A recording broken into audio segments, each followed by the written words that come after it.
Alright, I thought we were gonna start the game, but then someone failed to load in. So sorry for the tease, guys, but we shouldn't be long starting. Just another few minutes, probably.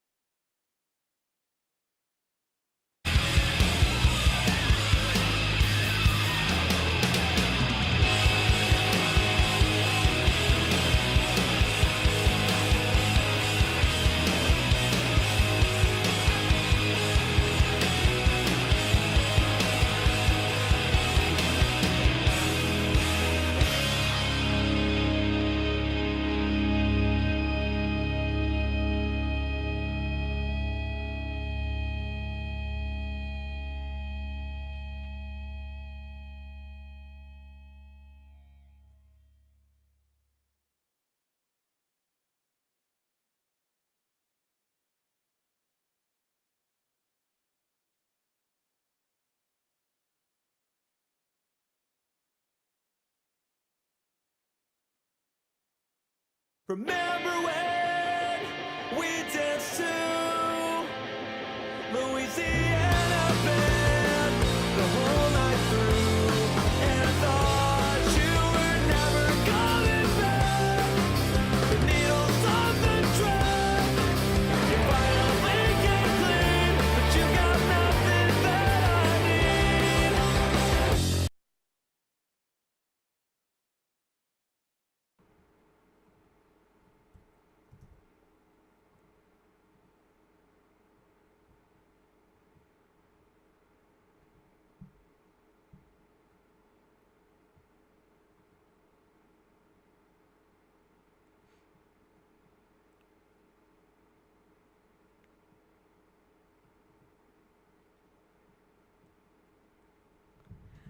Alright, guys, no more teasing. I promise we are actually starting now. Welcome to the cast. This is CEVO Week 2, Day 1, I guess is what we're going to call it. The teams that we have here today is Top 5 going up against Team Bird's Nest. My name is Attitude, here alongside with Ever.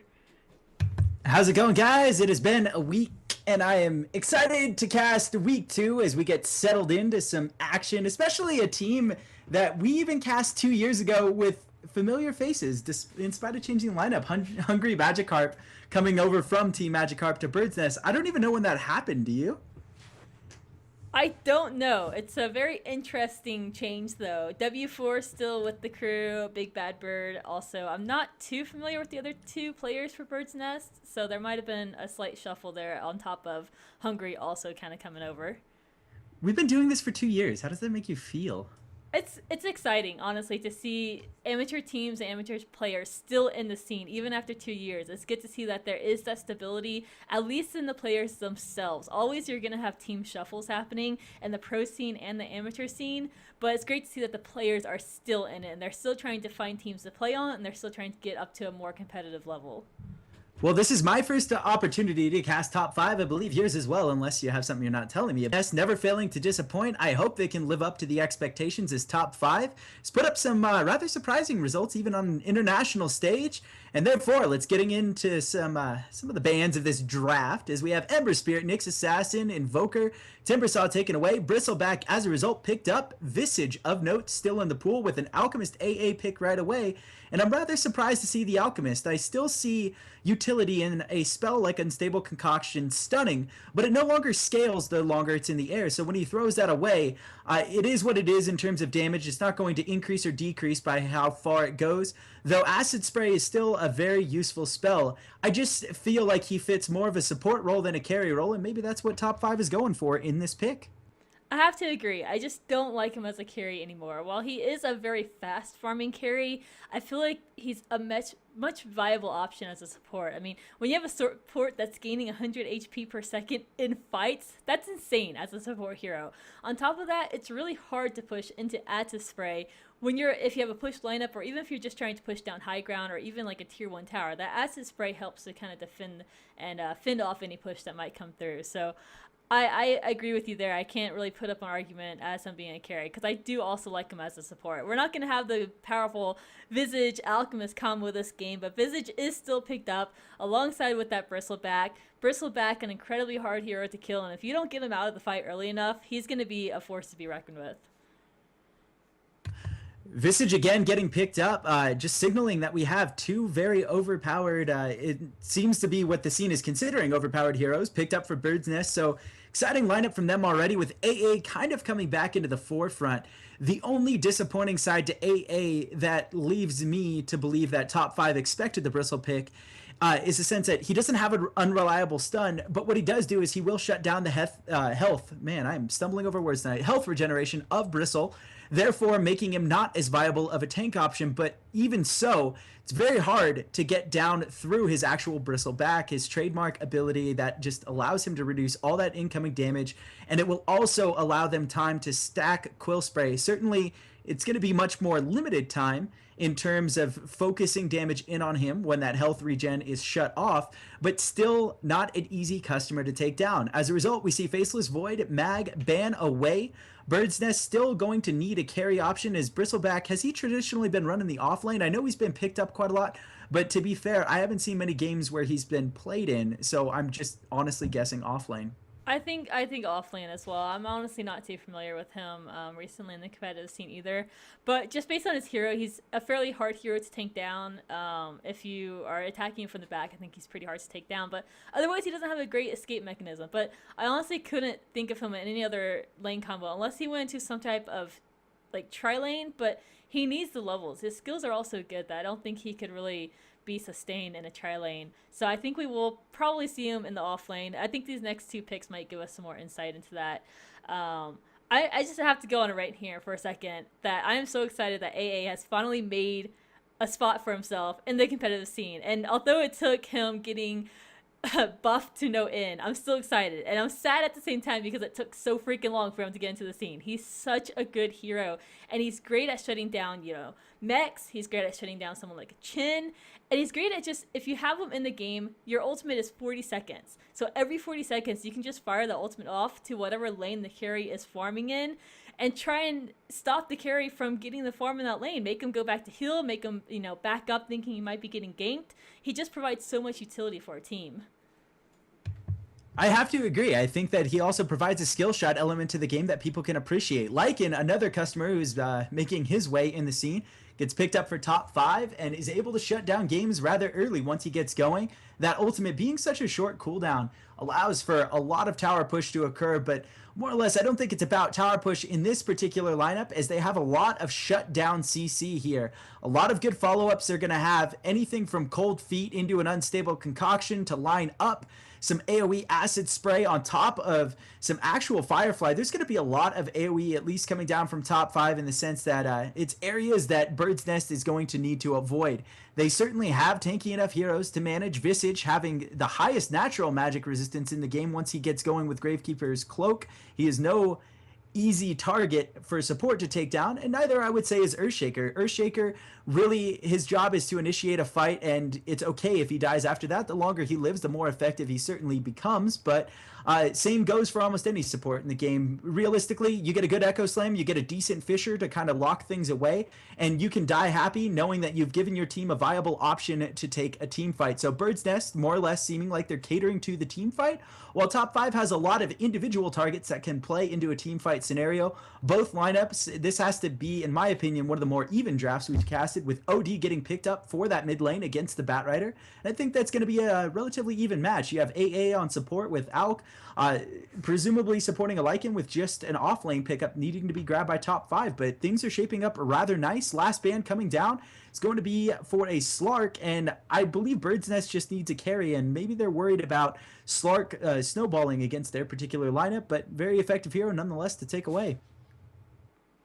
I think OD is going to be great against Batrider mid. I don't really feel like there's a potential for Outworld Devourer to get picked off from the Batrider alone. If he starts diving on you, you just Astro him and you run away. I mean, you're going to have a slower turn rate because of the Napalm, but at least at level 2 or 3 from the Astral, you will be able to get away in time.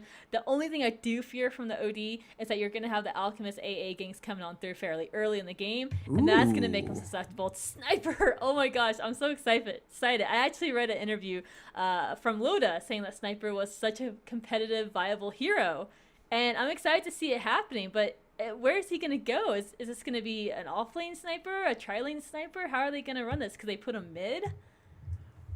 I mean, They against could OD, potentially.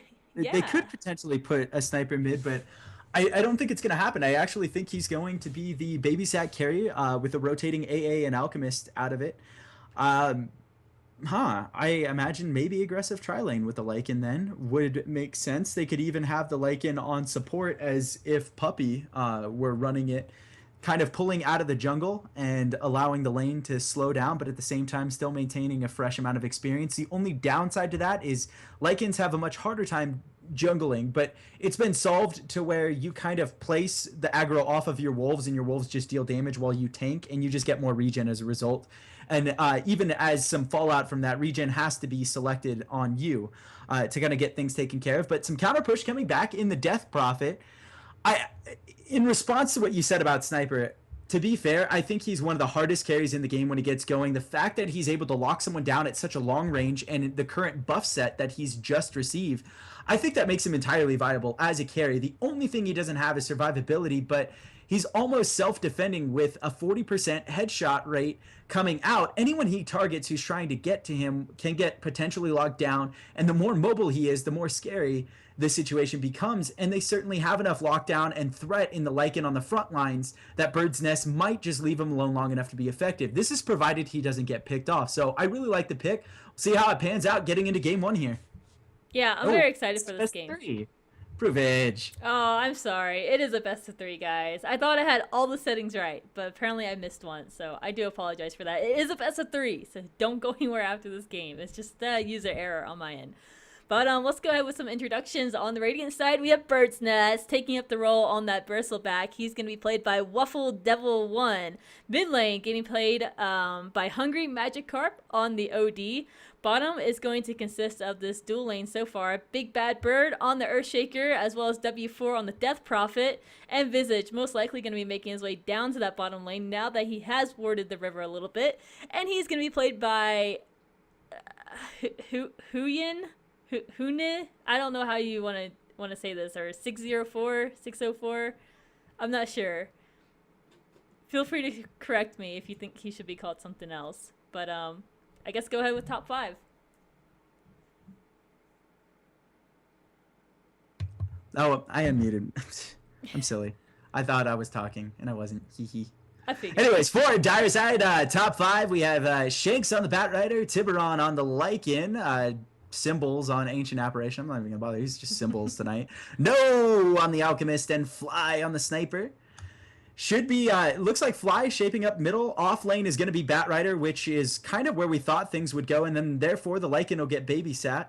It's going to be a very difficult lane, I have to say, for Sniper. He needs to be careful, but as long as he can just kind of sit in lane and get things done, he's going to have a good time at it. The one underlying factor I kind of want to point out here is that while OD will steal a fair amount of intelligence from the Sniper, Sniper uses no mana until level 6 if built on the headshot and additional range build. So therefore, he won't need anything else other than those 2 non-mana consuming abilities to harass Hungry, and therefore might be able to go toe-to-toe with him, and he's not losing any health every time he's losing intelligence because it's not his primary attribute.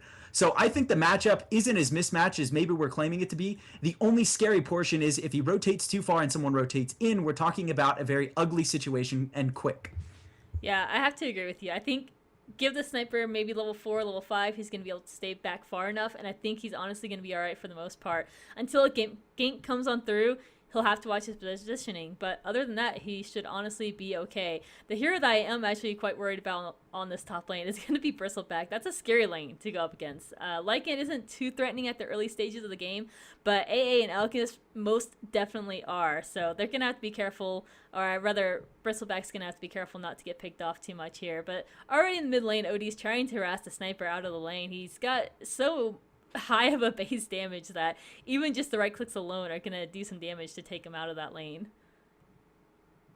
If you noticed as well, so OD is actually trying to get at least some imprisonments up for the intelligence steal because it helps his damage base and it also helps maintain his enemy. But at the same time, Fly is dishing out some seriously heavy auto attacks and the intelligence steal is not doing much. They rotated regen over onto the sniper, so I think it would have been in their best interest to harass Fly as much as possible early, but Fly has done a great job so far of keeping things on his hill, which has made OD's life difficult. OD can't exactly throw projectiles uphill in hopes that it will connect. At the same time, Bird's Nest is not getting their jungle warded. Smoke up right now, headed towards the mid lane, and they're making good use of that jungle is the point I was going to mention. So because it's not warded, they need to make great use of the jungle, get some experience, and we'll see what comes of this gank as they make their way towards the sniper right now who's backing to tower. It's what he needs to do in these situations, right? He has to go back to that tower. He cannot be out in lane. Yeah, he knows what's going on. He's making sure he's careful enough. The one thing you don't want for top 5 is to have that sniper be feeding early on, because it would be very hard for him to get caught back up into this game. So as long as he stays safe, he might miss out on a few rather CS in the early part of the game. But as long as he's not dying, I think he's going to be all right in the long run. Batrider kind of trying to find his place in all this. Sitting at level 2, he can't really effectively go in the lane at this point because he doesn't know where the supports are. The ward right here was going to spot out anything that comes his way at least, but they were smoked up before. So he kind of had no vision at the time being, kind of wandered to the mid lane, to the river at least, to see what was going on. And as a result, he's safe. The creeps are now pushed all the way back to his tower so he can get some of those levels up now. I can't even begin to stress how smart of a play that was by Shanks to actually use the opposing jungle to walk through and get to safety, having just a gut feeling that the other team was missing and it was a smoke up. So good play from him results in no first blood being spilt just yet. About 4 minutes in, recapping what's going on, you have 17 last hits on Lycan, 17 on the Death Prophet, so both carry elements going at least toe-to-toe on the last hit exchange early on. W4 going to look to be a much more menacing element early, while Lycan will kind of grow into that role, being that he has 2 supports lingering around his lane more so and not rotating off towards that middle. I don't think they'll have as good of an opportunity to kill as Hungry would if someone were able to rotate and lock his lane. It's not even because of the Fisher or the Concoction or anything. It's just Sniper contributes, but if it's in an uphill situation, he's not going to contribute much. You know, I'm actually surprised that this Bristle is getting as much experience as he is. He's roaming up enough that he's getting within range, and he hasn't gotten nearly close to getting picked off at all in this lane. And I feel like maybe the supports on top 5 side might need to be a little more aggressive just to fin him off of the lane a little bit. I know they're trying to pull, which is great for getting themselves money and experience as well, but if you can fin that Bristle back off the lane and help negate some of the experience that he would be getting, that might help out quite a bit. But as it is, they are doing their job already, which is allowing Lycan to farm, and he's doing just that. He's sitting at 27, so that's definitely good for top 5. I agree, and maybe the mentality is just that they feel they have a good enough hard counter in the Ancient Apparition. Maybe they've run it in practice enough to the point where they feel comfortable in giving something like a Bristle experience, knowing that they can shut him down at level 6. Already 5 minutes in, you see AA level 4, so they are making effective use as we have our first real gank set and first blood coming down on mid. Fly going down to the ultimate. Alchemist trying to bite back, but will not have enough gas in the tank to get anything done as he is level 2 as a result of yielding a lot of that aforementioned experience to the Ancient Apparition. So Bird's Nest striking first blood on a sniper that really couldn't defend himself, regardless of whether or not he had the unstable Concoction to follow up and stun on his side of the board. So you see Astral Imprisonment and the Sanity's Eclipse kind of being enough to take him down, and the Roam strikes first on Bird's Nest side of the board. Yeah, that's rough giving a death right there. Now OD, he got the experience from the kill on top of kind of getting the creep kills pretty easily in that lane as well. And look at Fly, he's mad. He's going in deep, kind of pot-shotting the OD out of the lane a little bit, so definitely some revenge to be had there, but Fly's gonna have to wait. It's not quite his time yet to shine in this game, so he might just get picked off here again. Yeah, OD He's coming in right again, but Batrider's there. Can Batrider fend him off enough? Pops the Firefly, a few napalm stacks on top of that onto OD, but I don't think it's going to be enough to take him down. At least the sniper is going to get saved for the time being, and Shanks, he's not done yet. He's going to burn some creeps down, but he does manage to save Fly this time. Yeah, solid rotations, at least from the support. I'm surprised that OD didn't find an excuse to turn around, especially with Shanks having that ability expire, recognizing that the jungle is pretty stacked up and it's low. Sniper able to get a Visage kill out of that ultimate. I thought it was going to end up shy, being that the damage reduction would be good enough, but actually able to take down the Visage to strike back. So going 1-for-1 on that mid lane, all due to some rotation. So they did manage to make some advantage out of it, and it wasn't in the way of Bird's Nest yet again, even though it looked like it was lining up to do so. Yeah, great kill for Sniper, and he was all alone, wasn't he? Yeah, there was no one else there, so got that solo experience is going to help a lot. Got the money for it as well, so great pickup for him. I worry for this Earthshaker, though. He was a participant in the gank, but he really needs money. He has his brown boots at least. He's probably presumably going to either go for mana boots now, which he can afford, or go straight for the Blink Dagger. But honestly, he needs the mana boots just so he has the mana pool to be able to pull off everything. And while Blink Dagger doesn't cost any mana now, the rest of his spells are pretty cost intensive in terms of mana. So he still will need those mana boots at some points. But I worry because it's so hard. What? Insensitive. Yeah. I worry for him because it's so hard to farm with that Blink Dagger. There's not really a place for him to farm. He has to get the kills and he has to get assists, but he can't really have a place to farm in the game because the carry needs to farm or the mid lane hero needs to farm, so there's not a spot for him. But once you get that Blink Dagger, it's so good on him. Was I typing that entire time on my mic? My bad if I was.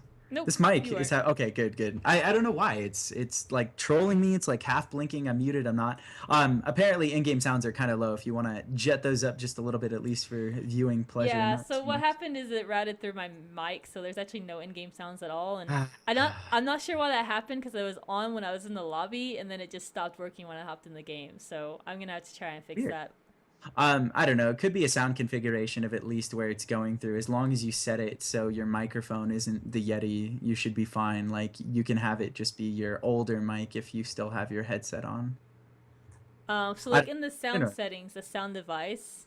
Yeah, take it off of Yeti unless you plug in your headset to Yeti. Yeah, if you follow. In-game troubleshooting, no big deal. Do this for a living. It's a pause, so it's like the perfect time. Yeah, definitely. I still don't have in-game sound though. Oh, now I do. Okay, we're good. We're good, guys. Thank you. For those of you guys wondering what's going on, this is CEVO Week 2, Bird's Nest versus Top 5, Game 1. Winner will take an early advantage, and already just seeing some even play back and forth. This is going to be a culmination of 8 weeks in this particular tournament. Winner gets $5,000. After 8 weeks, we head into playoff double elimination brackets. But only 2 weeks in, still a lot of action to happen and 2 premier teams for you this evening. I couldn't be happier to cast either because it'll be my first opportunity, as I said earlier, to cast Top 5. And Bird's Nest is an old favorite from 2 years ago when Prove and myself started out in NLG series. So little fun trivia fact, but I feel like we got quite a handle on things as D Ward comes up in mid. Obs on Fly's side of the river. This is going to allow some rotation, but look at Batrider aggressively taking that jungle down. In the meantime, with Firefly recognizing those stacks were low and taking a lot of food out of the mouth of Bird's Nest. Prophet tried to make him pay for it, didn't do an efficient job, and again, you see Hungry right on top of Fly in middle, causing problems for his farm, though he's 23 for 6 and now has a kill to pocket after his early first blood death to the level 6 OD rotation, with another rotation lining up right now against this person, W4, making her way to the mid lane. And we might just see the push come down on the top lane. They've got the wolves out, they're ready to push it down. The Radiants are gonna go ahead and fortify the tower, so the tower's not gonna fall just yet. And well, Lycan can push down towers pretty well. AA and Alchemist aren't great at pushing down the towers, so it's going to be a little bit rougher to do. Same time, mid lane, right as you're mentioning it, gets pushed down by Prophet, takes it down. Fly helplessly watching this happen, and they're still not able to pull the trigger on top tower. Fortification down for both teams as they try to make something happen, but a good Fisher from the big bad bird able to kind of line things off and force Top 5 away from the tower. Bird's Nest doing a brilliant job here, if I do say so, in protecting their assets. The only faux pas they've had thus far has been the fact that they gave away those jungle stacks. Yeah, Batrider just, snooped those up pretty easily. OD catches out, I believe it's the Lycan. Not sure. Yeah, it is the Lycan. He's got support nearby, so they might be able to actually secure the kill. Chasing him down, but Odie doesn't have much left. He has his ultimate to fire off, but Batrider's here now. Batrider not level 6, but the Firefly is going to do a lot of damage to it. Meantime, on the top lane, AA almost goes down, but the Bristleback is not close enough. Alchemist is going to be the one who pays with his life, though. Batrider still out for blood, looking to take someone down on Bird's Nest, but he's all alone. The reinforcements are trying to get in here, but they can't. Now they're turning around on Shanks. Alchemist is getting himself into a sticky situation, tries to TP out and doesn't make it in time. 2 kills down on top 5 side. Bird's Nest scooping those up happily. Huge miscommunication there. The supports knew what they were doing in sacrificing the Alchemist, but Batrider overzealous in his attempt to bite back too early for top 5. He needed to wait for Lycan to get back and be in better sorts to at least ultimate to back up. Had he netted anyone in front of 4, it wouldn't have been good enough, with OD again now picking off Sniper in the rotation back over to mid lane. So now really Alchemist careless play. on the top lane. Yeah, now Alchemist top lane, sorry. Just really careless play is all I was going to say to finish that thought before rotating over. 4 stacks on him. He should go down. And actually, Lycan is in a lot of trouble. Ultimate from DP right on top of him, and so many stacks that he's in trouble. He needs to regen some health, and the Ghosts finally stave off their chase. Won't get him. He goes below 50 HP before backing off on this pursuit, but at the same time, Fortification is up. It is forced to get popped. W4 still looking to deal some damage early on to the tower. 2 tier 1s down for top 5, and they're looking like they're in a mess of sorts, being down 1-5. Bird's Nest is playing really, really well this game. They're being aggressive rather when they need to be, and they're backing up when they need to be. So this whole like scuffle in the woods, they baited top 5 into doing it. They baited the Batrider to coming in, and they're just doing a really good job just like making the decisions and staying together as a team and making decisions as a team and not having so much individual play. So if top 5 can get that in control on their end, they should be all right. But 5-1 right now is kind of scary for top 5. Yeah, really scary situation for top 5 to find themselves in, though I think they have a lineup that will battle back well. The only scary part is positions that they're in right now, like AA, just completely trapped off by this Fissure. If they continue to do this, they will not allow themselves the potential to snowball, and they have heroes like Lycan and Sniper that do very well, increasingly well, if they get even 1-for-1 in team fights. And I think that was top 5's hope, is maybe we don't have the biggest and the baddest AoE, but we certainly can attempt to take team fights. And now Batrider again in trouble. Firefly will go down towards its end moments, but they might have enough damage. Good Visage follow-up stun there. Hungry Magikarp picking up the kill. Meanwhile, top lane, a lot of action going down. They trade 1-for-1. Bristle able to take down the Alchemist. At the same time, Fly makes him pay with his life, though he almost got Tiburon on the Lycan to sweeten the deal. It looks like Bird's Nest is going to finish this off. 2 kills in a tower for them in exchange for a 1-for-1 on top side. I don't think they could ask for anything more, though. AA sniping off a kill in the dying moments there against OD with that ultimate, and there's a skill shot for you guys. I mean, I don't know how much better it could have been placed to actually kill off an OD who is trying to cap off on this tower that is now entered deny range.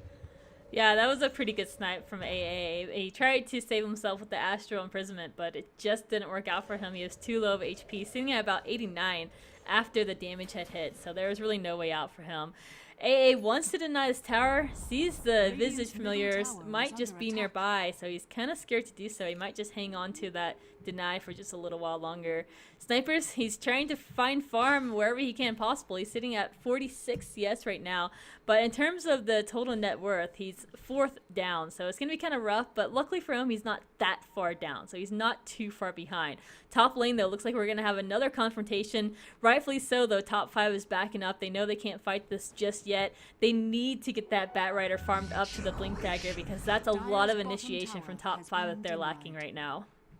Exactly. They need to find ways to initiate team fights, but not only that, pick is going to be the most important element to their game right now before Bird's Nest goes into 5-man Dota mode, and that is provided Shaker does not have a Blink Dagger yet. He's narrowing down that gold disadvantage towards that Blink Dagger, just about 800 shy away from being able to initiate for the other side. Meanwhile, Visage not in a grand position right now, caught out, going to have to drag his familiars over, and actually he doesn't bother microing them over in the slightest. So he goes down, drags them away from his team that is kind of waiting in the wings on mid lane, and goes up to Secret Shop where he dies. So intelligent death position there. I suppose if you're going to die, at least don't drag them to your team and create a hairier situation. But at least what top 5 is doing, they're doing with some sense of composure. You have to take into account still that Sniper and Lycan have farm apiece and do have the potential to come back into the game, but as you've been mentioning this entire time, that is going to be very reliant on Shanks and his participation in this game via the Blink Dagger. They're going to have to worry about the bounce back if they continue to let things slide where they are. W4 has already taken down 2 towers, and more are coming just 13 minutes into the game, heading into minute 15 in a moment. Yeah, I honestly can't express how important it is for Batrider to get that Blink Dagger. And just to kind of put some relevance on it, he doesn't have his Blink Dagger yet, and when the Earthshaker almost does have his Blink Dagger, and on top of that, he's got the Mana Boots already as well. So that's kind of the scary thought, because you would think that the Batrider, usually when he's in the mid lane, he gets that Blink Dagger farmed up pretty quickly, and then you have that, 9-10 minute initiation that really helps your team out, and he doesn't have it this time. So Batrider will now be going up against, as an initiator, against an Earthshaker who's also going to be able to initiate. So these team fights are going to be really critical as we move to mid part of the game, but the push is going to come down pretty heavy for Bird's Nest. Once we have that Blink Dagger on ES, you have the Death Prophet, who's going to be nearing level 11 pretty soon, and that's when it gets scary for top 5, because they do have to still allow places for the Sniper as well as the Lycan to farm, and if you can't buy time with the other 3 heroes, then it's going to be really rough for top 5. All of which I agree to. We'll see how top 5 is willing to battle out of this right now. Acid Spray laying down on top. AA throwing up an early ultimate to see if he can stave off yet another push attempt with W4. Ultimate crashing down, fortification not quite up. They need some creeps to come in though, and will actually come in luckily enough with the siege creep on this timing.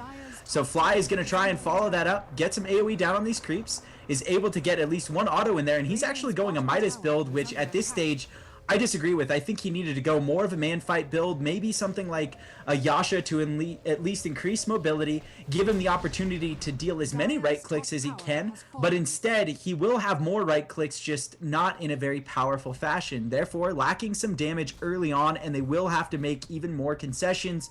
2 tier 2s remain down for top 5, not coming back, 1 left before Bird's Nest takes full control of the map, and that is a position I don't think top 5 want to be in at this stage. So no fight evolves top. They forfeit the tower for nil from the look of things. Try to stack the jungle, but they will start, if they don't get vision up here shortly, to lose control of the map. They need to monitor their own hill, which actually Visage has just offensively warded right as I mention it, with Batrider right over the hill trying to get something down in the jungle. They recognize that, and they know they need to move in and encroach upon this territory if they want to continue this winning attitude inside the game. I think they need to continue being aggressive. They have every right to, as they kind of lead net worth, with Lycan kind of being inflated and behind, but you see Bird's Nest already up by 5k. I think the thing I'm concerned about is when I look at this hand of Midas on the Sniper, it feels like it's all in, because if he did go a battle fight build early on to help him survive, can he survive through this right click damage from OD, through the Death Prophet's push and the physical damage that will be coming out of her, as well as the initiation from Earthshaker? Can he survive? Can I clarify that at go least for it. in saying I think his range is long enough with 4 in to take aim. He went an aggressive posture and going shrapnel instead of headshot. The percentage remains the same. That's why I think he did that, but I would have preferred to see something like headshot, because he was against the OD, would have dealt a lot more damage. In my opinion, Earthshaker is not going to get on top of him early. The only way he would have gotten locked down is if he was silly enough to be out of position for either a Fissure and do a follow-up in prison. But at that point, in my opinion, his team is not doing his job if they're not defending him. He needs to be the last line of defense, while Lycan is the main focus in the front lines. It is acceptable to me if Lycan dies. It is unacceptable if Sniper dies. And that's why it's okay to be all in, but not when you're behind this much, in my opinion. There's a lot of towers separating that lead, and therefore I think Sniper could have gotten away in early fights, but as we're now, he's going to have a much harder time doing so, because Earthshaker is able to blink on top profitably much quicker, and now you can even see someone like OD getting on top of you. He has nowhere to run, in my opinion, and he is more than all in my opinion, on Midas. Yeah, I think the question now is the game going to be able to go late enough for top 5 to make this Midas be worth it? And I don't know if they can. Can they defend well enough with what they have, but gonna have to hold on as Alchemist is actually getting dove upon. There's no way he can make it out of this one. Gets taken down so easily and so quickly just from these 3 support slash utility heroes, and nobody could really save him. So really unfortunate for the Alchemist. And as of note, he's also at level 5, so the acid spray isn't even leveled up, which is gonna be my next point of pointing out, rather, my next, I don't know how to phrase this, but what I'm trying to say is, can they defend? They have the shrapnel to defend with, they have the acid spray to defend with, but is it enough so that they can defend high ground to let the sniper get farmed up enough that the Hand of Midas is worth it? And look at him man up against this Earthshaker. Earthshaker is actually running away now. No wand charges to use, no blink dagger just yet, and he's completely out of mana, so he couldn't even fight sniper at that point. Ooh, he gets him with the assassinate. Say goodbye to your head. Dire's middle tower has fallen.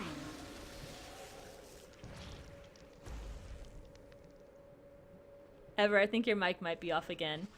Oh, sorry. Yeah, I was going to say AA at the same time missing his ultimate on that mid tower, not able to do much right there, and actually just kind of feeding away his ultimate on a single range creep, if I calculated that correctly, with 3 pressing in on the bot side. I don't think Shrapnel is a very defensive spell. It adds up over time, but right now I feel strongly that they can get it done quick. Visage Soul Assumption top side taking down Sniper is going to spell out problems yet again for top 5. I think they would have had a chance in this game had they just done it a little bit differently, but I'm not liking the position that they're in at all. Already down 5 kills. They have no outlying towers and no map control. As a result, everything has either been dewarded or expired, with Bird's Nest taking Roche. This is their one and only real chance to attempt to get back into this game. AA ultimate follows up, hits 2, misses Bristle, which is going to be a big portion of this. Fisher actually on the high ground when grabbing instantly the Earthshaker. Will Shaker have time to get off an effective ultimate? Actually, he's just going to kind of go into a corner and die, and it looks like he may yet live. AA actually sniping him out with cold feet, but the follow-up is 2 down. Sniper just now coming back up, and it looks like they may yet lose another. Tiburon out of shapeshift on the lamb with Hungary in pursuit. Lycan in a whole lot of trouble. 4 staff forward. Too many items to get away from this one, in my opinion, unless they get lucky. No stun even coming up from the Alchemist. He doesn't have mana. He doesn't have any items, Groove. It's been a really rough game, and I kind of want to attribute it to the AA and Alchemist not roaming early enough. If you had roamed bottom, maybe picked off a support, maybe tried to pick off the Death Prophet, maybe gone to mid and deal some damage to OD, but we didn't. We saw them babysitting Lycan the whole time, and while that is effective for Lycan getting farm, it wasn't effective for keeping the rest of the enemies down, and I think that's kind of the issue that we have right now. I really think that maybe they didn't quite use the jungle as effectively. They really got into this late, and I'm saying this as the game is only 20 minutes in, but 20 minutes in, being this far behind, they certainly took some risks that did not pay off for them. The only avenue back into this game would be Bird's Nest making an array of mistakes that would allow top 5 to farm up on carries long enough to justify a comeback. I don't see it happening based on the current set of circumstances we're facing down. You have OD able to be so mobile with a 4 staff. Earthshaker had already finished up his Blink Dagger, and therefore you're seeing results of just being right on top of one another. So it looks like Hungry going to wander up with this Invis, again on top of Sniper. Another death just means they're that much more behind.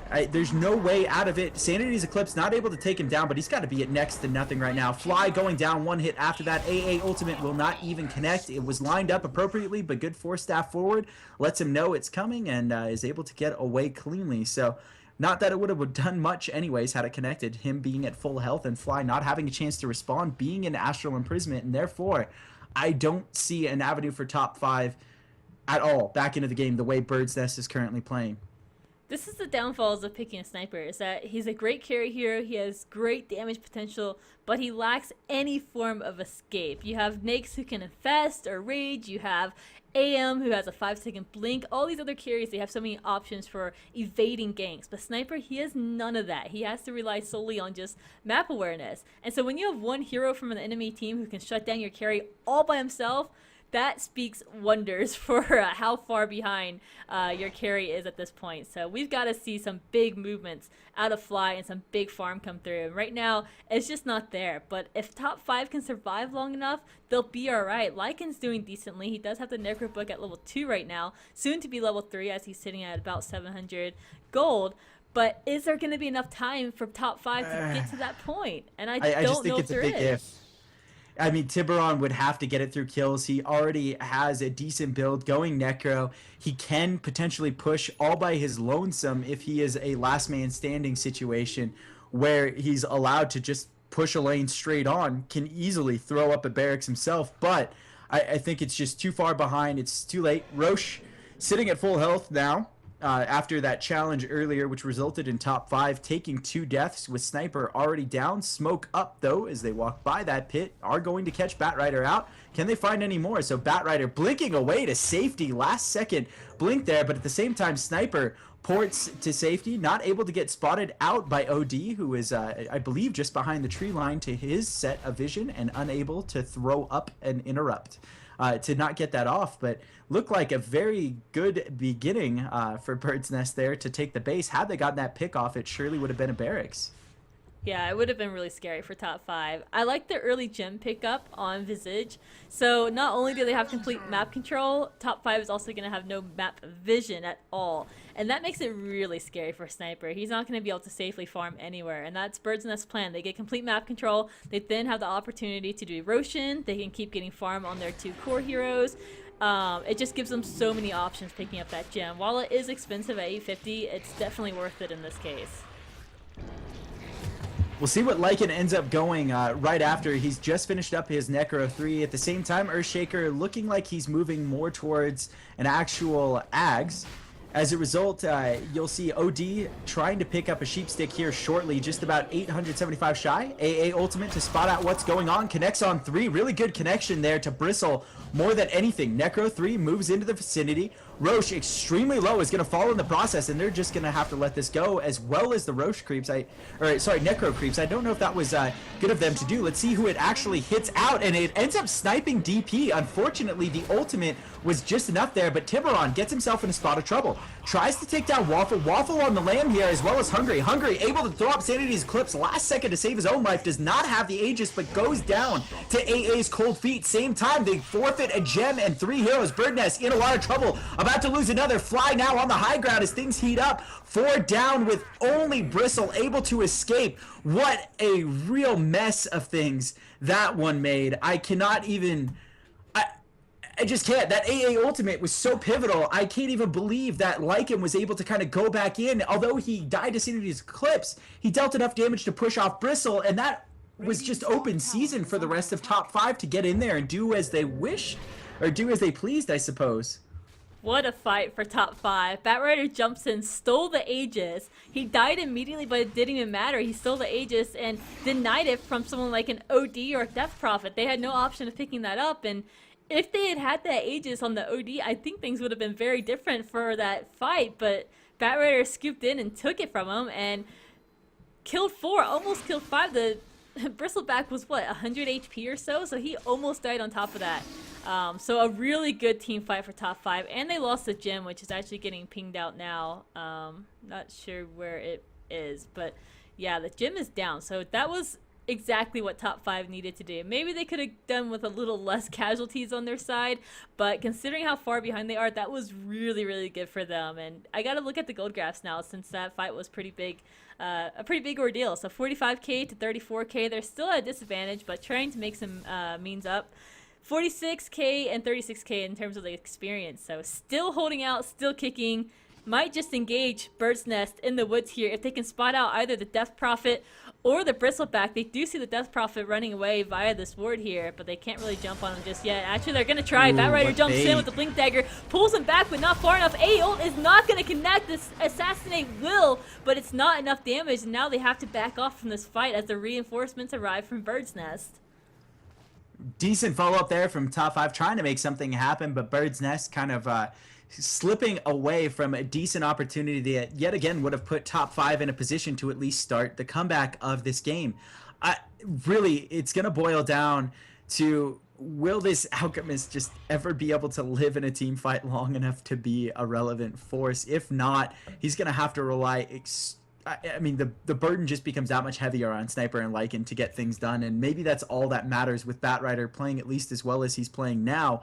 Not so much early game, and I think Shanks is just from the onset, or at least the initial outlook and impression that I have of seeing him play Batrider for the first time, is that he is very comfortable in the later stages of a game with Batrider, but early stages, I think he almost overestimated the power of the hero, and he was not a mid lane position where he could be as commanding in the game, and therefore took a few needless deaths. So I think there were very minor mistakes that could have led to top 5 being in a different position, at least at this stage of the game, had he not died that early on. But so many different things have gone wrong. It is not one person's game to blame by any means, and that Roche fight was at least one of probably 3 that need to occur to go in their favor to say this game is even yet again, stifling the bleeding right at about 10k for their side in terms of experience as well as gold, just over 10k, more like 11 to be fair, in lead for Bird's Nest. And, at the same time, it looks like Bird's Nest doesn't have much in terms of late game to kind of get this done and take care of business. So I worry for them the longer this game stretches out. I almost wonder why they haven't pushed the envelope. I get Roche is down, but don't you think they still have every right to take the high ground in a convincing fashion? Sniper's attacks are quick and they will deal some damage, but against a guy who's got a BKB and Bristleback this early on, he's got 1400 HP, 28 minutes into the game. Do you think it's a stretch to say they cannot take the high ground? I think they have to. I honestly don't think there's any other option. I think if you let this go any later, Sniper is going to be a force to be reckoned with. Because while the gold graph is leaning in favor of Bird's Nest, look at where their gold is allocated on top 5's team. It's on the carry heroes. The Sniper is now on the top of the scoreboard, and that's what you need to see. Right behind him is that Lycan. And then you have the DP, OD, and Bristleback. After that, it's just supports. So while, yes, the Bird's Nest supports are doing better than the top 5 supports, the carries for top 5 are doing fine now. That team fight got him back into the game. Sniper's getting up some farm. He's going to have some scary items on him here pretty soon. And after that, I think it gets scary for Bird's Nest now. I think it's going to start to shift more in top 5's favor. And while if they do push, and I still think that they do need to push right now, if they lose that fight, it's just going to go downhill from there. So I feel like Bird's Nest options are running very thin now. They should have probably pressed the advantage a little bit earlier when they had the opportunity to get things done. I firmly believe that. Their best opportunity in the fight, in my opinion, is to take a fight as soon as possible towards the high ground, force out fortification, and at least back up. Give AA the opportunity to either land an ult and not allow the opposing side to make use of it, or at least, at bare minimum, go ahead and let AA land an ult on maybe 1, maybe 2, and clean up the mess. Get the top 5 squad to gather up and try and shut them down with something like your Shaker, who has had his blink for a while. The mobility on Bird's Nest to chase and lock heroes down right now, in my opinion, is very unreal, and top 5 doesn't have those same benefits. You have a Batrider that can indeed initiate, but what further can he do than just simply initiate? He force staffs himself forward, great. You also have 2 opposing heroes that can force staff chase you or blink in a third on Earthshaker, or even Bristle take you down if he has his ultimate up enough stacks and they're right on top of you. Therefore, Batrider doesn't have a BKB to get away from things like that. He could potentially walk right into a stun and not get absolutely anywhere on an initiation, provided Bird's Nest play it correctly. I think their best option is to initiate and take care of business. I thought it has been this entire time around, but the longer they do procrastinate this, you're right, it's not going to go anywhere. This Prophet really isn't going to get that much bigger. She'll get tankier, but what is tankiness compared to someone like a Lycan or a Sniper? It's nothing. You're going to get just siphoned on down, and there's nothing you can do. The only viable hero you have to go into these very late stages is going to be the OD, and it's going to require a fair amount of setup from this squad. And I don't know, the longer it goes on, that they'll have the means to finish this off. Here's the thing. Batrider can initiate, but what happens after that? He pulls somebody back, and then what's next? Everybody from top 5 converges on that hero to try and kill them, and that just sets Earthshaker up to just hop in and Earthshake everybody. The only hero that probably is not going to get hit by that is going to be Sniper. Alchemist is going to go in on that. Lycan's going to have to go on that. AA is probably going to be fairly close to it as well, so might get some of the aftershock of it as well. So you're going to have to be careful not to group up against this team, because you do have the Earthshaker ultimate and you have the OD ultimate on top of Familiars. So it's still going to be scary for top 5, but I feel if they get through this next 5 minutes, probably, they're going to be okay. from a conversational standpoint, don't you think it's kind of insane that we're talking about a game right now where Bird's Nest is up by a very convincing 10K, but now top five because of that one single team fight and then the follow-up on the missed smoke gank, and now they're just kind of aimlessly roaming around their map, not making great use. I mean, the only one attempting to use the jungle as well is Visage right now on this stack. So they've stacked it one time. They don't have much in terms of money to dig themselves back in. So I'm really just kind of lost as to how we got to this point. How Bird's Nest on a 10K advantage, I guess, didn't smell the blood in the water, able to take it out. They've had such great posture in the game, and maybe I shouldn't doubt them, because it very well could come down to the point where top five doesn't have the money to buy back. They are very steeply invested into their current items instead of buyback. The only one who should be able to buy back, provided a fight was to happen in the next minute or so, would be Sniper. Maybe Lycan if he got a kill or two before going down, but I think Bird's Nest would be able to take him down, being that he doesn't have his BKB yet, relatively quick. I have to point to more on the gold discrepancy is that there's a lot of towers still for top five to take down. You have two exterior on the bottom, one in the mid, and then one on the top as well. That's a lot of money, and those towers are already down that Bird's Nest has gotten on their side, that all of these supports have gotten, and you're still only at a 10K disadvantage. So with all the towers that top five can still take down, it's going to be an even matched game in terms of gold. I think that Sniper and Lycan have just found farm in places that you wouldn't think this game, and have gotten themselves back into that. On top of, this team fight that happened in the Roche Pit area, that helped as well. But more so, I think it's just they're finding farm that you weren't really expecting them to find, just because of how much map control and rotation Bird's Nest has had. I have to say, I hope it gets better from Bird's Nest's position here. If they would like to close, it's going to need to be quick. Still waiting on a pause. For those of you guys waiting, you can follow us over on Twitter at CEVO for the tournament itself, hosting a grand total of a $5,000 prize pool of main teams, which are almost like the premier teams of the Americas. You have teams like E-Hug, Top 5, as you're seeing in action, For Sweet Revenge, and many more. Check out the website at CEVO.com. My name is Ever, joined alongside by Prove Attitude. We come from, I guess, a long line of casting amateur Dota, so I'm really excited, happy to be here. I've been a huge proponent of CEVO for a very long time. It is free to sign up and play. It has been in the past nothing but prestige to move up, but obviously tournaments have evolved and they're now offering cash prizes, but I really look forward to at least being a part of this, building the community. You can find us on Twitter at EverX for myself and at ProveDota for Prove, who also does Prove's reviews on YouTube, as well as you're starting like all sorts of new series. I'm just going to have you plug that since this is such a dramatic pause.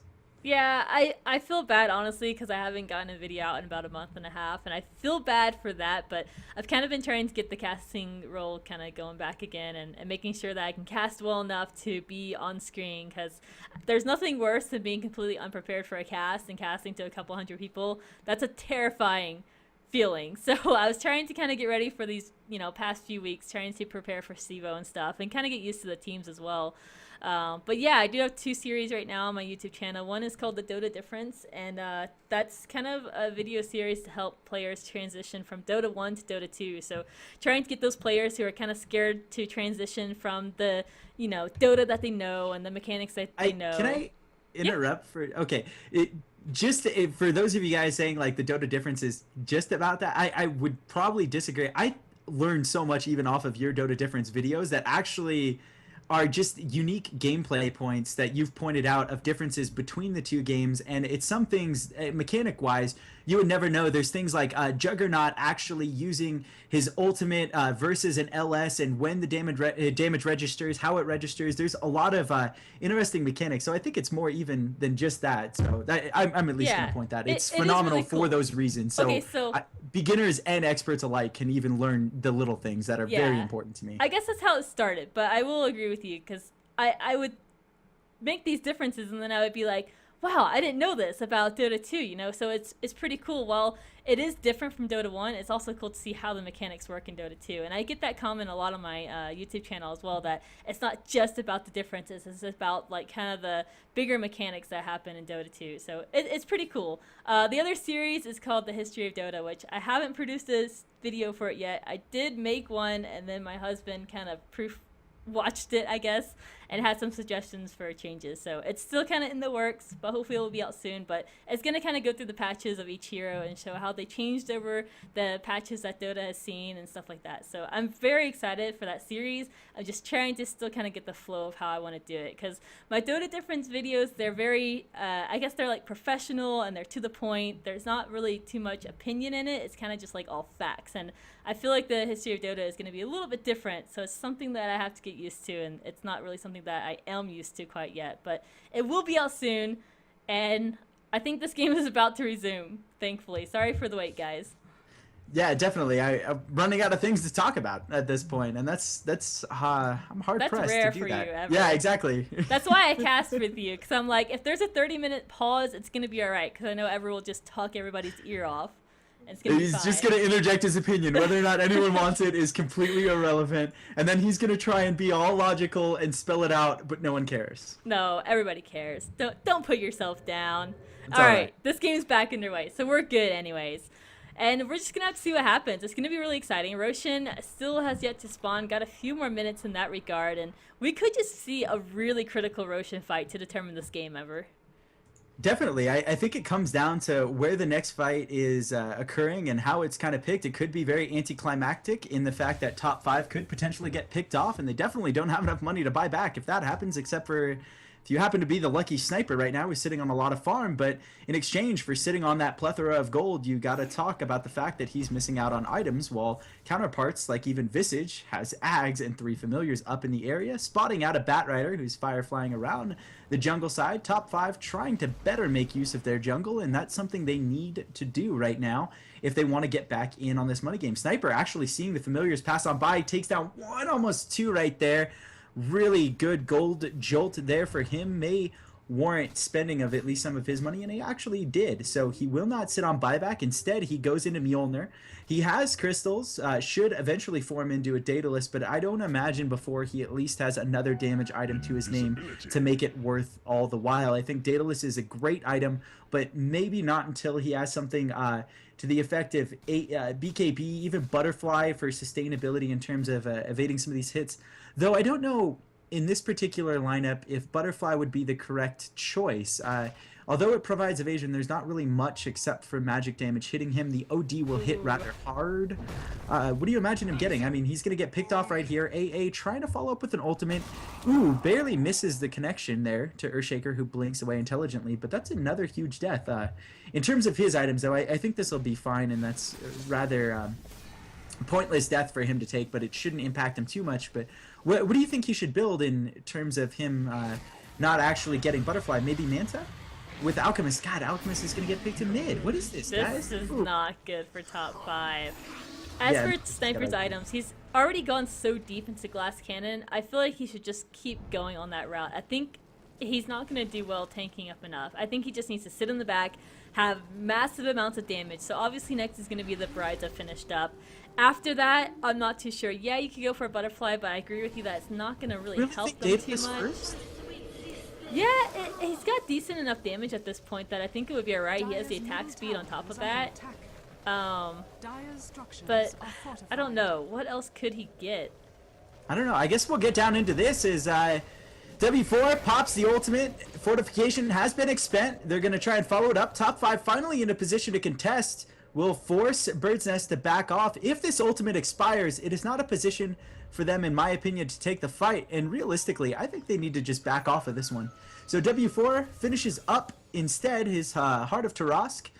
Though I have to say I kind of like Bloodstone just a little bit more if they would have managed to do that. Top 5 responds with a smoke. If they can find something, it'll be a huge lead. Big Bad Bird right over the horizon. Batrider able to grab it, and this is kill secured, team. So holds him still for the AA. Good communication right there.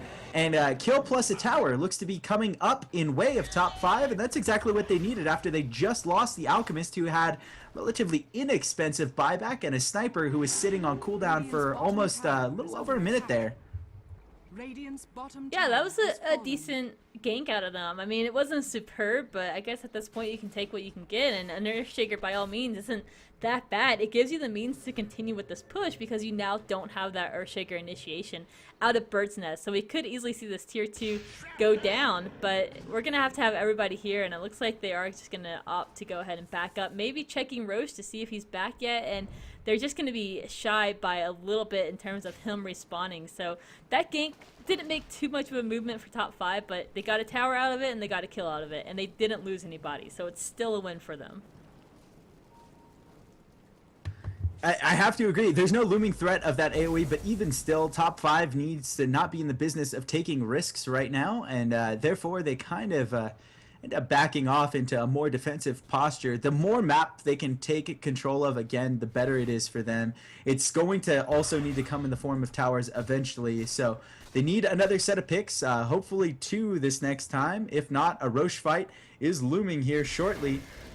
Winding down into the last minute or so until he respawns in a matter of moments. So it may yet decide what's going on, though someone like Lycan, if left unchecked, or if the map just happens to sway enough into top 5's control, who now has that second tier 1, he might just be able to sneak out a Roche with something as simple as a smoke. The one thing I like to point out for those of you guys watching is that these 2 towers on either side respectively, as I've just kind of circled on the map, so at least bottom and then you have the middle tower, either side, it's easier for Dire to take Roshan, certainly, but as Radiant, it is much simpler to go ahead on your side of the map once those tier 2s are down to move into the Roshan pit uncontested, especially when the tier 2s are down.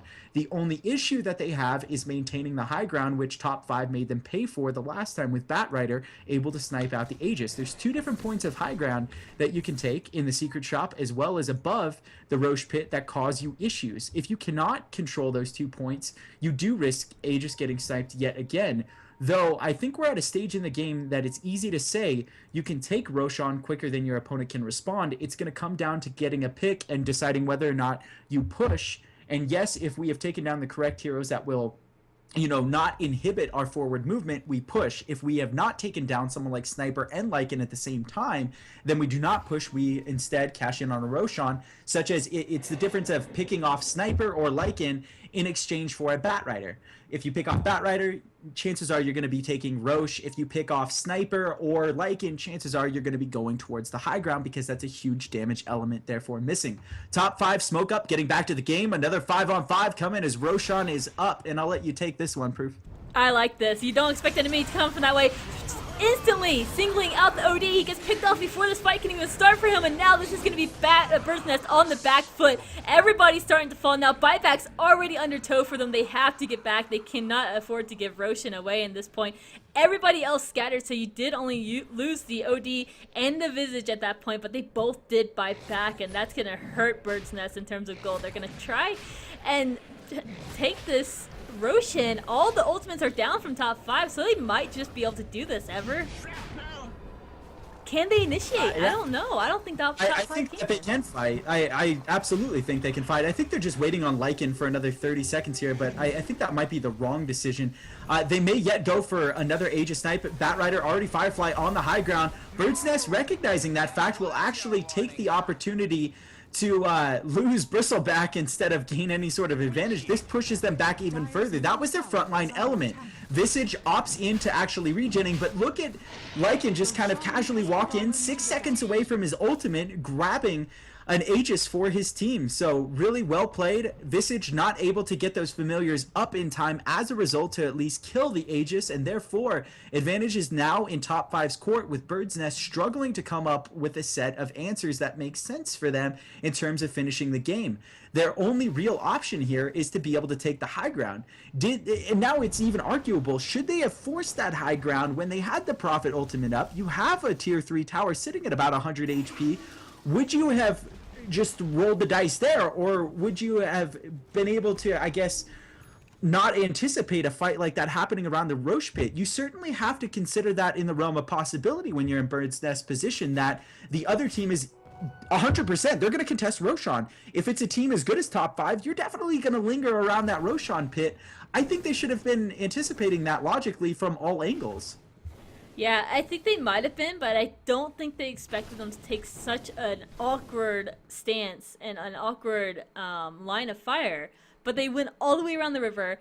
They were on the low ground, but they were in such a position that you wouldn't expect it, that it really caught Bird's Nest off guard. Outrider jumped in, took the OD out immediately, and that was the end of the fight for Bird's Nest. They could stay around, they forced their buybacks out of them, but it was bad. I mean, top 5 just picked off 2 heroes crucially. They picked off the Bristleback after the OD, and that was brutal for Bird's Nest. That was absolutely brutal, and now I think they are on the back foot of this game with the Aegis on the sniper.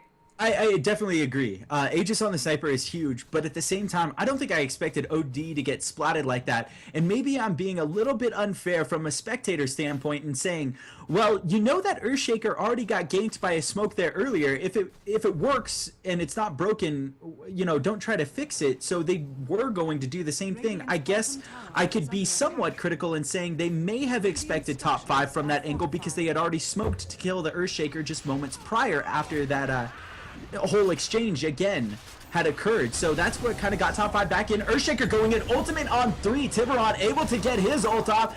The AA ult trying to connect to Bristle, who already has his actual BKB up. Good initiation here. Sniper Aegis popped. OD, prime position, take him down. Sniper getting splatted out. Sheepstick saved for that very moment. Forces top 5 on the back foot, and they will lose 3 as a result. Last remaining member, Tiburon, tries to take down desperately the Earthshaker, but will not get the kill as they go up 3 for 1 on that exchange.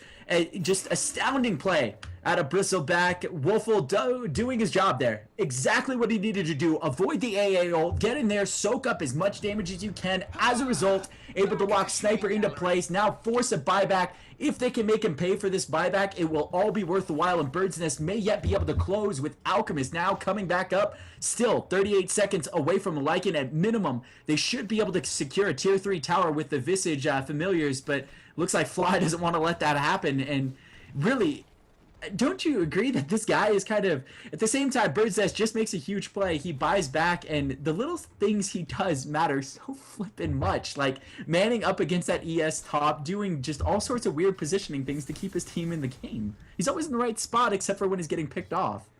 Yeah, he wasn't in the right spot on bottom. They were actually really out of position on top 5 side. With the Lycan and the Sniper both getting hit by that ES ult, that was brutal. You needed some much better positioning on Sniper. And that team fight might have gone better for top 5, but he was up in the fight. He was in the midst of everything. And while I felt like Earthshaker's initiation was a little early, Big Bad Bird, though, hold on. He's going head to toe against Fly now. Not going to kill him?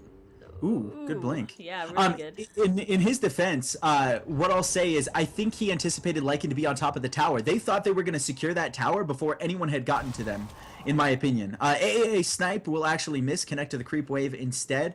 Good signal out there by Bristle to kind of sense it coming, kind of drew a line on the map to make sure he knew what was going on. But here nor there, Big Bad Bird has done a great job in positioning himself this entire game. But I really don't think it was that poor a play from Sniper. Yeah, you can, I guess, criticize him, but I really think in their mind that they had already written that tower off as theirs. Yeah. And therefore they thought Bird's Nest was going to initiate on the tier 3.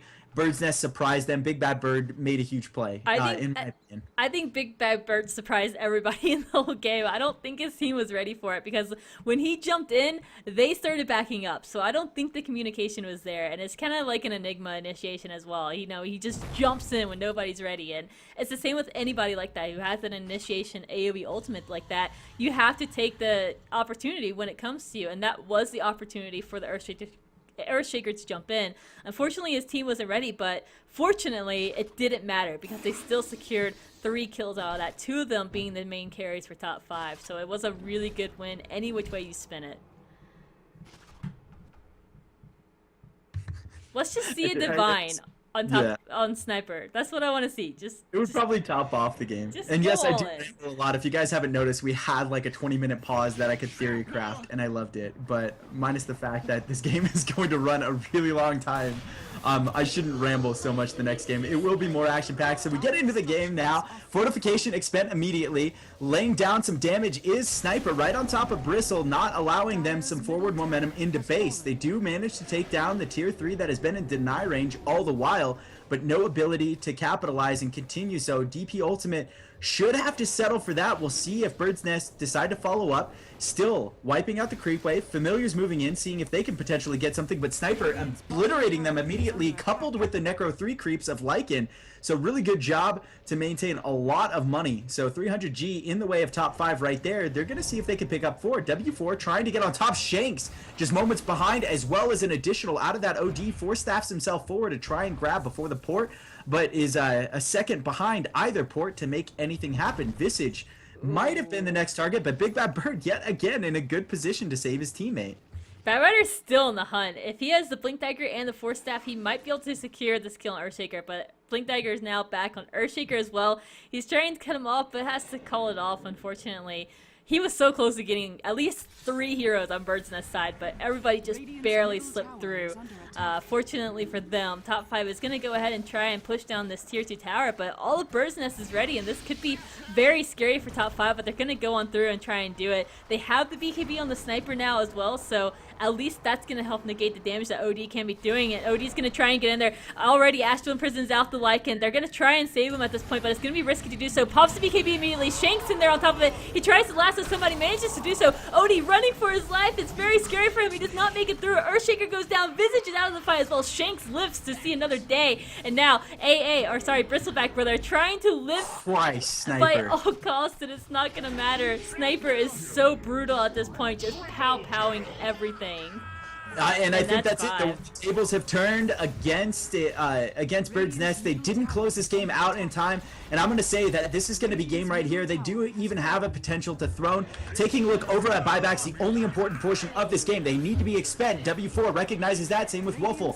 Both buying back. 3 elements alive for Bird's Nest. Can they manage to go ahead and hoist up some sort of flag of defense on this mid tower? Already going down. Sniper just pounding away, not able to keep a handle on him. Only 1 stack of snot on him, and Wolfle taking so much damage even from the low ground. Fly able to be effective. W4 still trying to be a force here, but it will go down nonetheless. Necro 3 on top of a Sniper from the low ground is enough to take it out, coupled with maybe a few right clicks from a few other heroes, but now both sides back off, and still victory towards top 5. A couple of buybacks expend for a failed defense. A lot of the reason being that Earthshaker was not alive to make anything happen. So troubles abound for Bird's Nest. They will need something huge here to finish off the game in terms of a pick, but I think Sniper is just proven now at this point to be too big to take down. He has Lycan to man that front line, and that's all he needs to keep on going here. He has buyback if he needs it. 3,600 gold as well. He's just so strong, and he's not even a glass cannon anymore with that BKB. The OD is not going to do damage to him. The Death Prophet can, but Earthshaker's not going to be doing damage, and I feel like at this point he's almost invincible. I don't think there's going to be much to be able to stop him. As long as his position is great, he will be alright, and you have enough front line at this point that he should be able to stay in the back. So as long as he doesn't get caught out, I think this game would have been different if there was a Storm Spirit in this game who could just jump on Fly at any opportunity, but I'm pretty sure top 5 banned about 4th. This is definitely going to have to go into game 2 now with a second Aegis on Sniper. As long as they don't blow this one, I imagine that this game should be handily theirs. Even though they're behind by 2, net worth on Sniper, 22k rounded. Now about 5k, almost 6k here ahead of Death Prophet at 16k, so actually even more than that, excuse me, 7k up on the Death Prophet. I'm not doing math in my head, it's been a while since doing this. 15k on OD and Bristle, but the 2 game leaders are the only ones that matter because they are more relevant late game. OD would have to be an absolute monster at this point in the game to kind of justify any sort of comeback from Bird's Nest, but instead he went LS. I don't know if I prefer that, and you're really seeing them pay for it. Goldgraph now swinging down, crashing towards 0. Experience advantage anyways at this point of the game.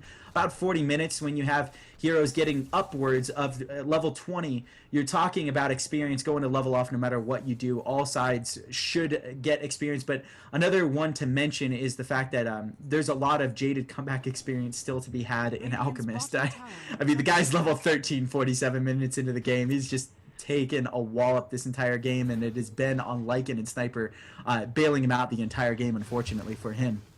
Yeah, it's definitely been really rough for him, but the rest of this team I think has made up for where he's lacking. And at this point now you have 3 BKBs on top 5's team, and they're on 3 of the core heroes as well. So OD's not doing a whole lot of damage to those heroes at this point. Now you're gonna have to rely on the initiation, on Bristleback, and on Death Prophet. And unfortunately, I don't know if there's enough damage output there to be able to take down these tanky heroes like Lycan, like Bat Rider, and even Sniper, who's getting on up there. Sniper does have the BKB finished up, or not BKB, sorry, MKB now finished up, and the Aegis like you mentioned earlier. Just look at his damage, look at his HP, look at his armor. He is tanky now. He can withstand a pretty hefty beating. You know, responding to at least some of the chat, so since we have some time to kind of explain what is going on, some people were criticizing the fact that Sniper has been picked up with no counter from Bird's Nest, but one thing you do have to take into account if you have been watching this the entire way through, mentioning the draft as you were right there, was the fact that Sniper was the final element to get picked up for top 5. Therefore, it provided Bird's Nest one single opportunity to go ahead and actually get picked back up, and therefore you're talking about you're already committed to a strategy. So do you really go all in to evade someone that really takes the late stages of the game to get going? And even then, he doesn't have a lot of survivability or contribution. They were talking about, and justifiably so, talking about the items he went earlier in Mjolnir crystals. I like the increased attack speed because I like headshot procs early on more than anything. But yeah, you guys are right in saying it doesn't deal a lot of damage. So looking at it from that perspective, I don't think Bird's Nest actually had a choice against it. I think their option was to shut this down early with a hero like Krob. That's what DP does. DP shuts down games as quick as she physically can and wasn't able to kind of get on top because I think Bird's Nest kind of second-guessed their aggression for a bit there, and that hesitation allowed top 5 to sense at least a little bit of blood and come back into this game, but they were on the ropes, and now W4, DC's, pause forthcoming, but I don't know how necessary it is, unfortunately, for Bird's Nest side of the table. At least they pause now. I'm thankful that the disconnect happened now and not in this really crucial team fight that's about to happen.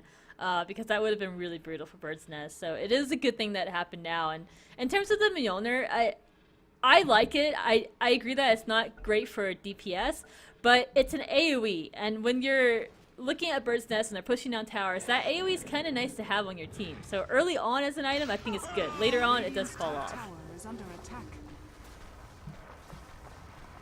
Well, we'll see exactly how this one ends up as Necro 3 and Sniper are enough to take down yet another tier 3 with the barracks in a lot of trouble. Necro Creep's finally taken down.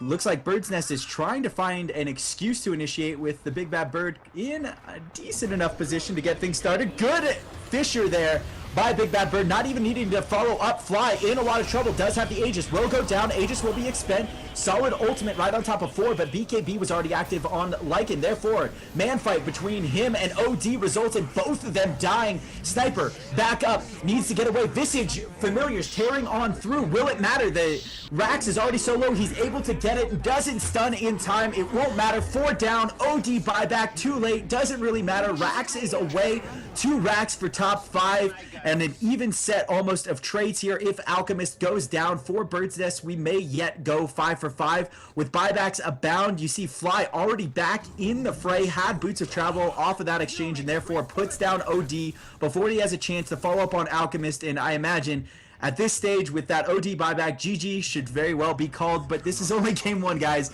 We have 2 more to go and 50 minutes. We have stretched this one already. I like how Sniper kept the treads still. He's like, oh, I'm just gonna keep these treads for the plus 8 damage and the 30 attack speed. Yeah, it's not bad, but the Boots of Travel definitely did help out, and I figured he would be trading out those treads soon for a Boots of Travel, but he didn't have the Aegis anymore, so he did have a free slot, so picked those up, got himself another kill, and this definitely seems to be the end of Bird's Nest, but they had such a good run, especially early on, but unfortunately they just couldn't break the high ground, and it seems like that's what happens with a lot of teams who don't have a really hard carry, is they have a really hard time breaking the high ground. So unless they just absolutely dominate early on, it's really hard for them if the team that they're against can defend really well and pick their battles, and that's exactly what top 5 did. Well, top 5 have done what seemed to be impossible about 20 minutes into the game. They have staved off a comeback in game 1, taking a 1-0 lead against Birdnest in this best of 3 CEVO-Main affair. You can catch them at CEVO.com, where amateur teams are welcome to sign up for the open division, as this is the main division with a top-notch set of premier teams. My name is Ever, joined alongside by Prove Attitude, and we will be back with you guys with game 2 just around the other